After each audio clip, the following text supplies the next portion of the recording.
ଯେତେବେଳେ ଆମେ ଅନେକ ବନ୍ଧୁ କରୁ ଆମେ ଲୋକପ୍ରିୟତାକୁ ଖୋଜୁ, ଯେମିତି ଆମେ ଲୋକପ୍ରିୟ ହବା। ଯେତେବେଳେ ମୋର ଅନେକ ବନ୍ଧୁ ଥାଆନ୍ତି ମୁଁ ଗର୍ବ କରେ, କେତେ ସାଙ୍ଗ ମୋର, କେତେ ବନ୍ଧୁ ମୋର।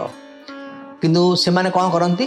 ସେମାନେ ଗର୍ବର ଉତ୍ସ ରୁହନ୍ତି, ମନୋରଞ୍ଜନର ଉତ୍ସ ହୋଇପାରନ୍ତି। କିନ୍ତୁ ଯେତେବେଳେ ସମୟ କଠିନ ଆସେ ଜଣେ ଶୀଘ୍ର ଜାଣିଯାଏ ଯେ ସେମାନେ ପ୍ରକୃତ ବନ୍ଧୁ ନା ନୁହନ୍ତି। ବିପଦ ସମୟରେ ସାହାଯ୍ୟକାରୀ ହେଉଛି ଆମ ଜୀବନର ପ୍ରକୃତ ବନ୍ଧୁ।